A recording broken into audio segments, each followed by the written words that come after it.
Welcome back, everyone, to Alter Egos, a Marvel Champions podcast. It's a podcast based on the living card game by Fantasy Flight Games. And as always, I'm your host, Glenn. And this week, my co-host, Joey, is in the studio. Joey, how's it going?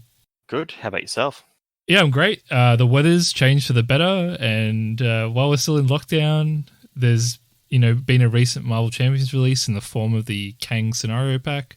And so there's a lot to be excited about, I guess. We're back to monthly releases, it feels like. Maybe there's OP coming up. So there's a lot to be excited for, I guess, with Marvel Champions. What have you been up to? A little bit of Marvel Champions and a lot of Genshin Impact because it just came out, which has been a lot of fun. Yeah, just splitting your time appropriately as it seems fit. Well, this week is part 3 of our Rise of Red Skull series, and we're hoping to do a bit of a deep dive on Absorbing Man. Have you played a little bit of the Absorbing Man scenario before we go further? Are you going to be speaking from a place of experience, or have you not got him to the table just yet? I've played him at least a handful of times, probably a few more if I think about it. Honestly, I know that I've got it. I think 6 check boxes on my spreadsheet for beating him solo with different heroes and aspects. But I think at least one of those took a second attempt or something. And it's roughly evenly split between campaign and non-campaign play. Yeah. I'm pretty similar to you. I think I've played him mostly two-handed. And then when I was trying out that She-Hulk aggression sort of rush deck, I managed to, just smash out 3 to 5 games rather rapidly as the game didn't last very long. So why don't we just start with a few general impressions about the scenario? Going into this from Crossbones, how did you feel playing the Absorbing Man scenario? I feel like this is easier than Crossbones. As a second scenario, I would have expected more difficult. It is a little bit more complex, I guess. There's a lot more triggers going off and whatnot. So maybe that's why it's in the second spot instead of the first. But this scenario, just in general, really reminds me of Rhino. It's very similar. It feels to me to be very similar to Rhino, except for his scheme is 2 instead of 1, and his attack stat is 1 or consistently 1 lower. Which was interesting. He even has like that very in solo. He has that very fraught scheme that you kind of want to remove turn 1, no matter what. It's not as bad as breaking and taking with its hazard icon, but I kind of like him to only have one of the traits rather than all of them. Yeah, we should probably just talk a little bit about how, like, in Expert, you obviously do start with that scheme in play and sort of the impact that has comparatively to if you're playing Standard, for instance, with the precons, you kind of get, I guess, your hand held a little bit up until that second stage because you just have to experience sort of the one trait with the cards. He's got really low hit points, and then when you transition to stage 2, that's kind of when you see the risk of sort of the ability to have multiple traits be occurring at the same time. Did you want to talk a little bit about what your approach was? Like, did you find, you said the side scheme wasn't as scary, but was it still something that you tried to deck build for or address early in the game? I didn't deck build for it, but most of my decks, at least when it comes solo, have the ability to remove every fraught scheme on turn 1, because that is important in a few different cases.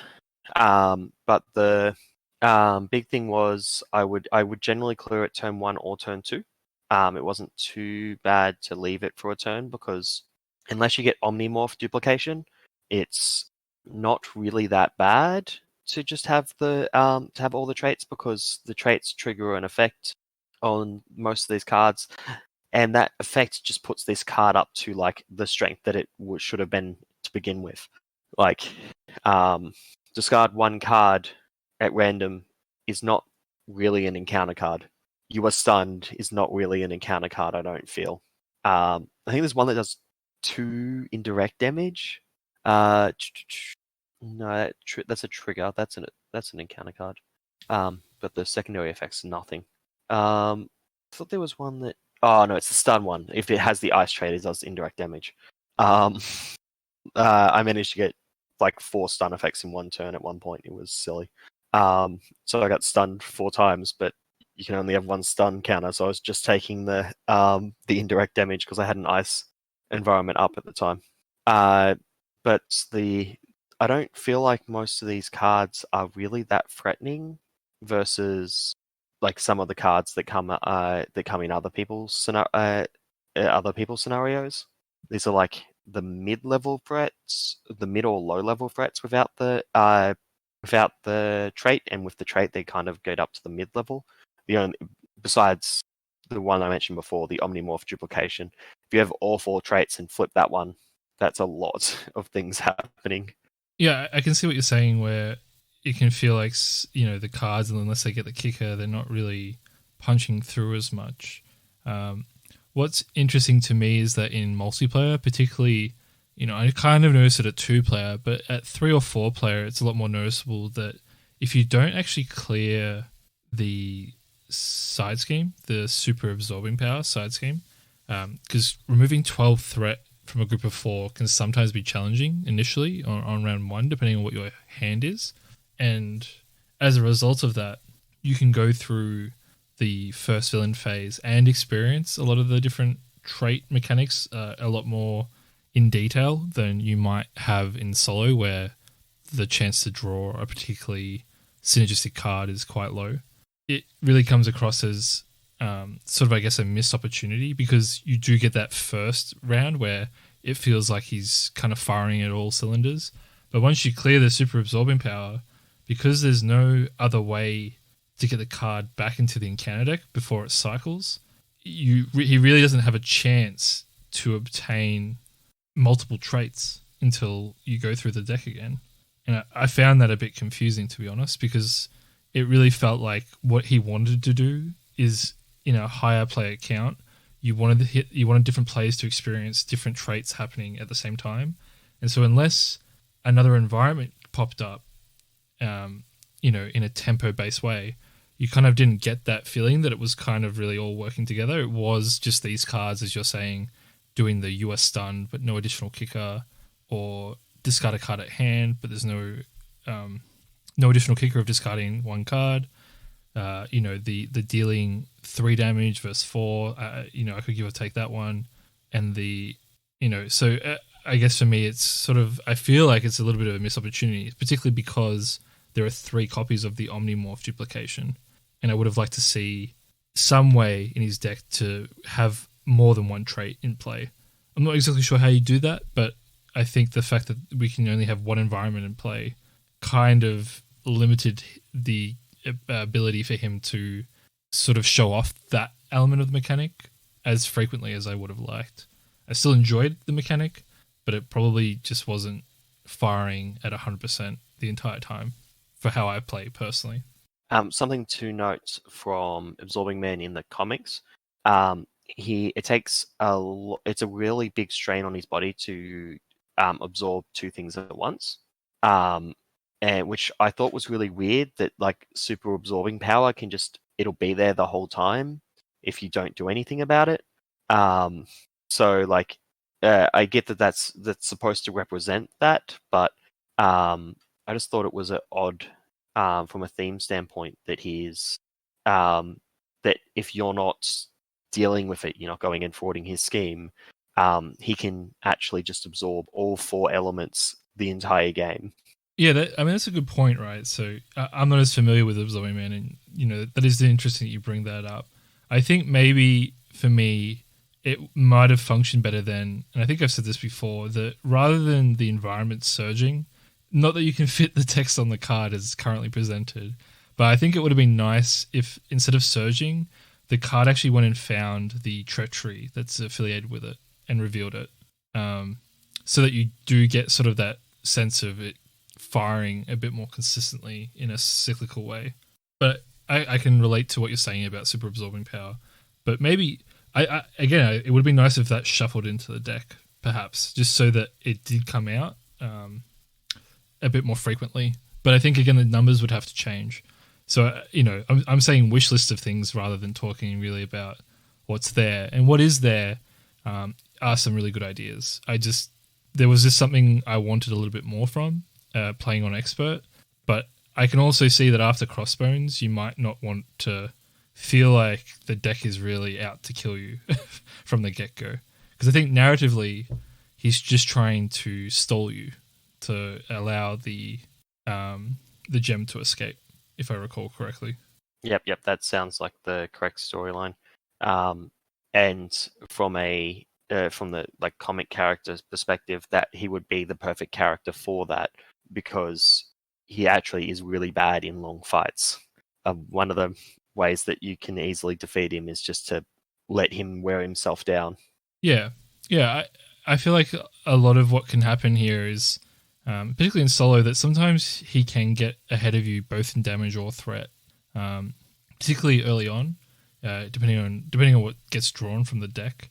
But because the pip count is relatively low, other than Avalanche, he often is swinging for what he's swinging for, and so you can take into account that sort of sense of he can be good at burst, but in the lane, if you go into the long game, really the only punishment you have is the delay counters, which we haven't really touched on yet. But this delay mechanic that's been developed kind of gives you two tiers, one in which you have less than 5 delay counters, or if you do get to 5 delay counters, then a lot of the encounter effects get a little bit stronger. What did you think about that number and the experience of getting up to 5? Did that happen often for you?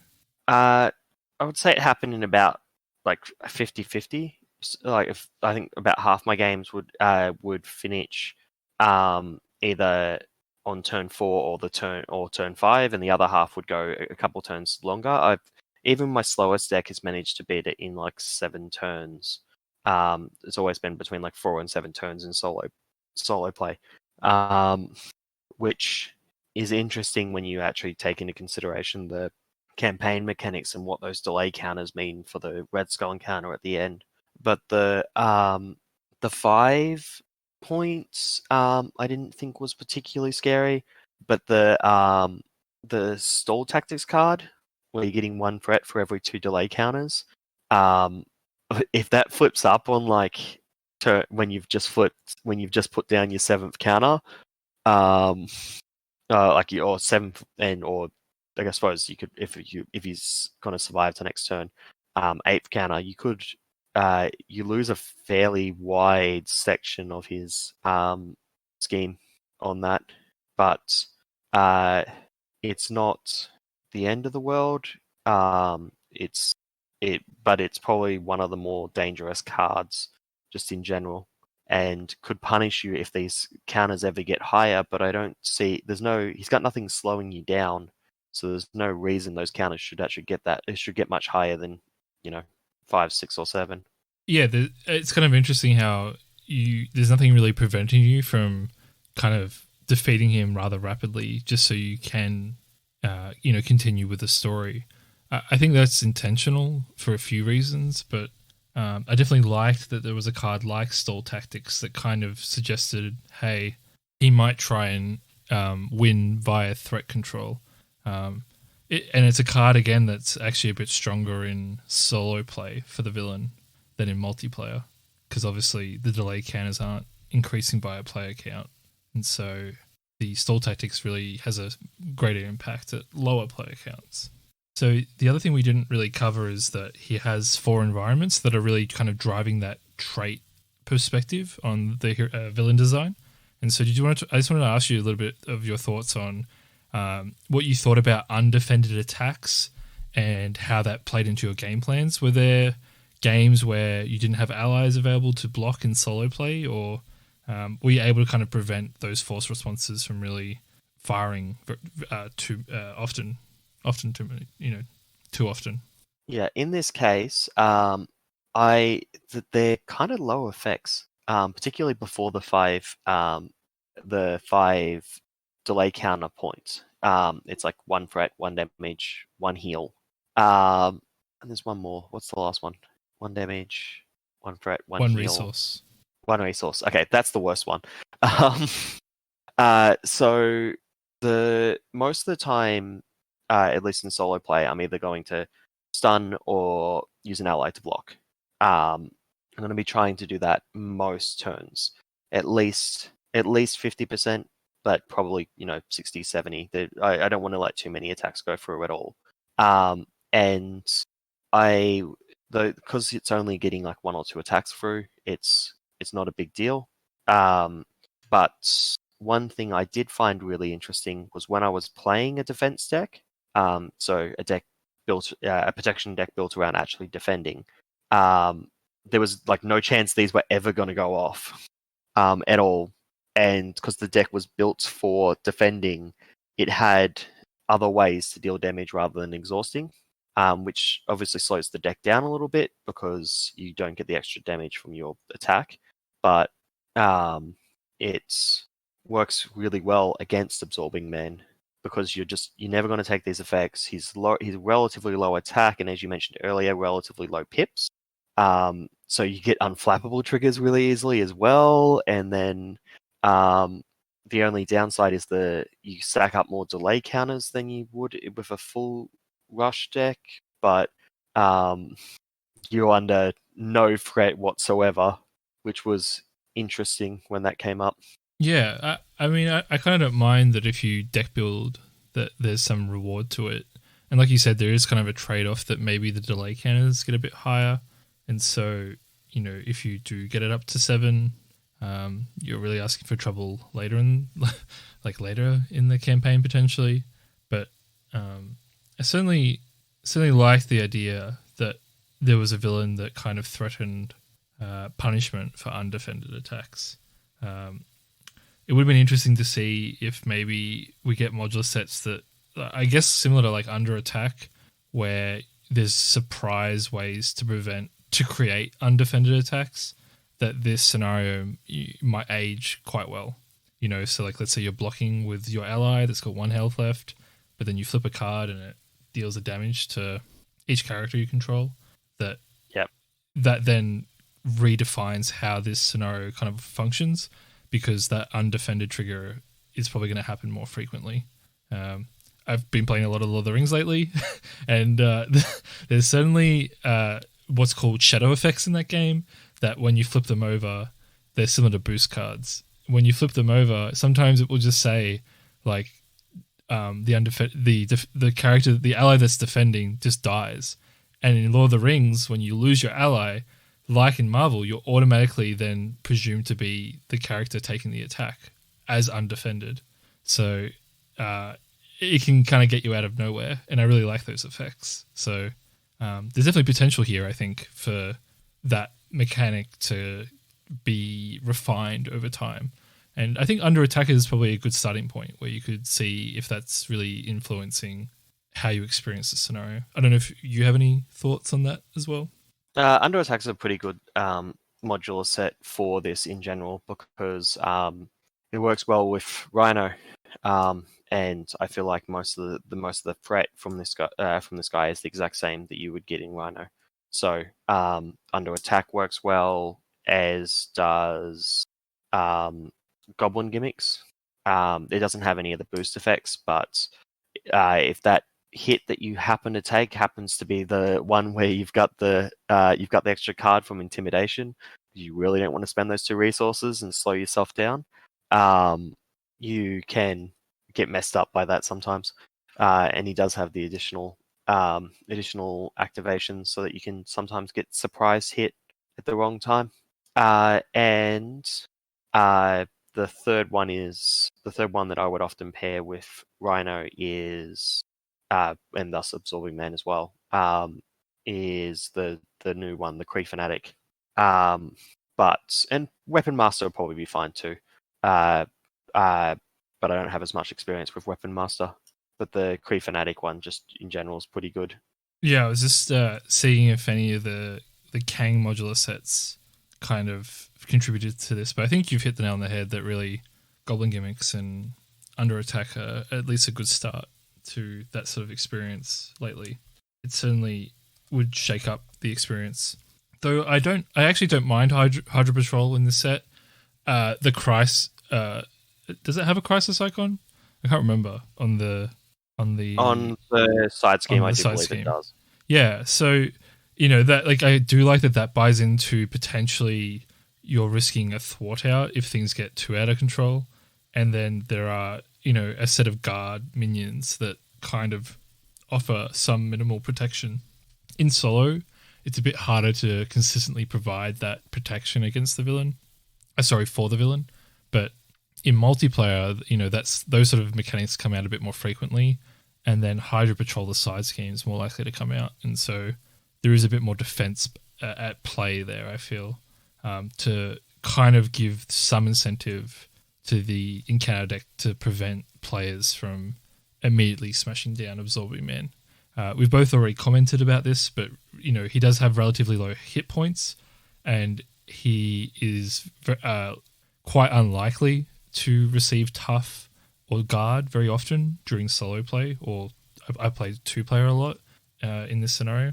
And so it really does feel like a race, and a sort of like you're trying to see how rapidly you can deal the damage out. And as a consequence of that, sometimes some of the mechanics just don't fully form together, such as the delay cannons, because you get there before it hits 5, and the undefended attacks kind of don't come up as frequently if you build a deck based around allies predominantly. That being said, if you don't play with allies, in solo it can become a bit awkward because he does hit for quite a bit once you get to stage 3, but he only has 16 health, so there's a trade-off there. Still one less than Rhino is the big thing though.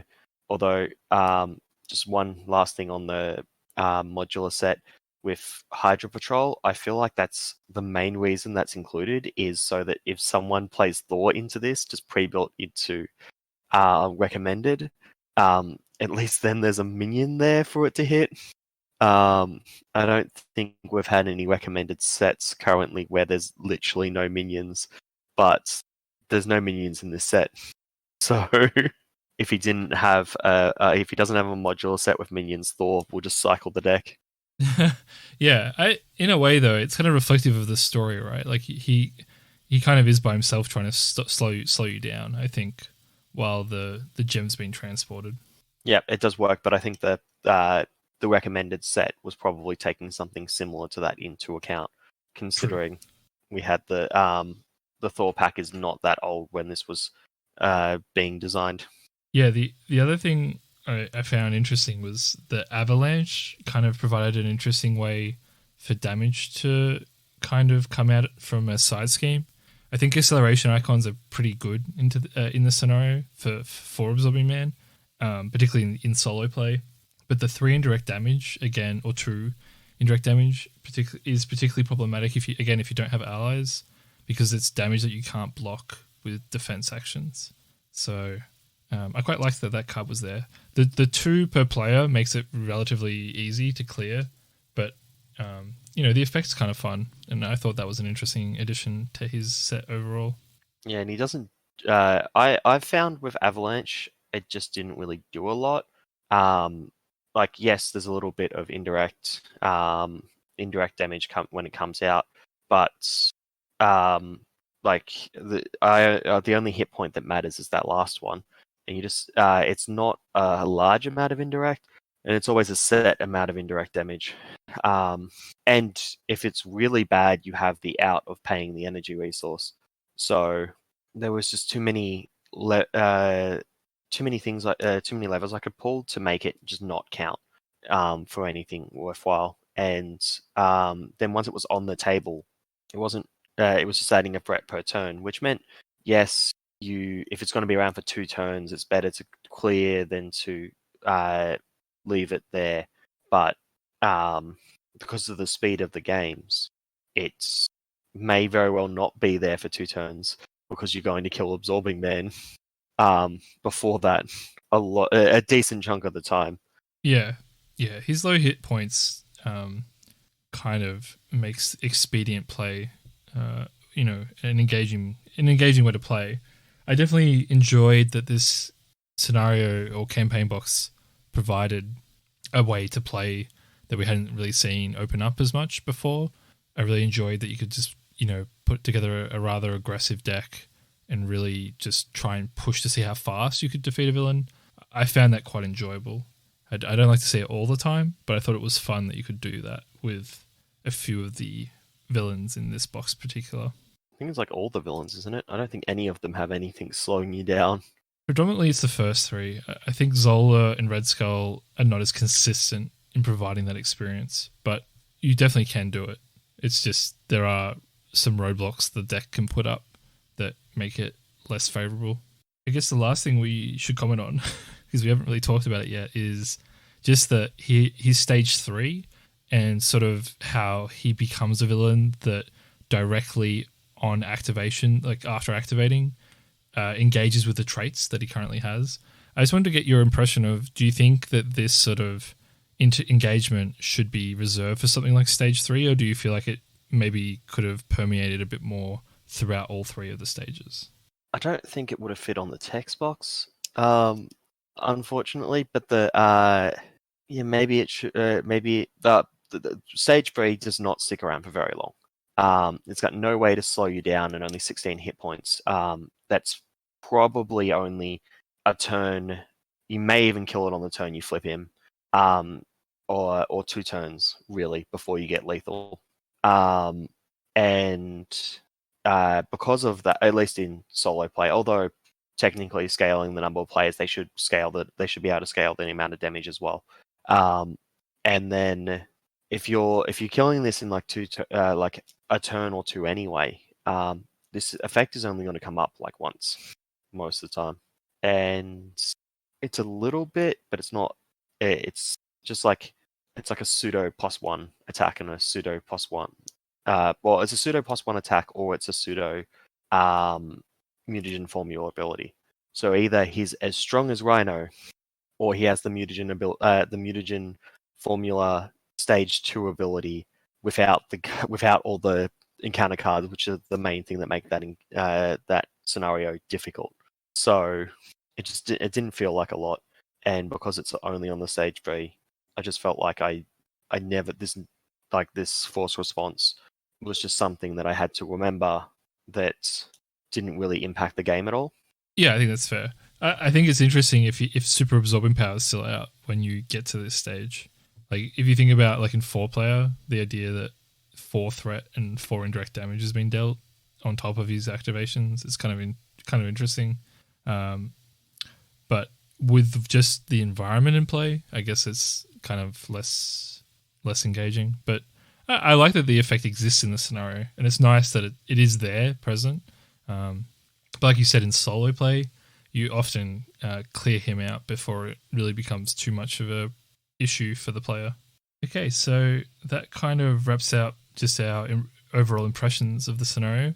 Joey, did you have any closing thoughts on how this scenario made you feel, or what you kind of took away from playing this? So with this scenario, I just closing thoughts will be that it is on the easy side, and it plays into similar threat styles as Rhino. So the focus the uses and focus that I will put into this will be, I've already beaten Rhino and want something easy to take on that doesn't have a lot of minions. And like it fits that same niche, which with a slightly different flavor. So that'll be when I'm playing Absorbing Man, I feel, going forward. Yeah, I have pretty similar thoughts to you.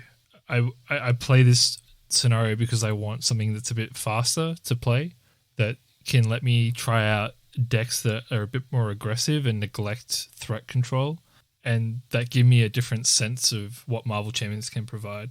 I enjoy this both in solo and in multiplayer, but particularly in solo, the idea to do rush decks is quite enjoyable. And yeah, I quite enjoyed the transition from Crossbones to this, even if I felt like sometimes not all the mechanics were firing on all cylinders. It's still a fun one to come back to.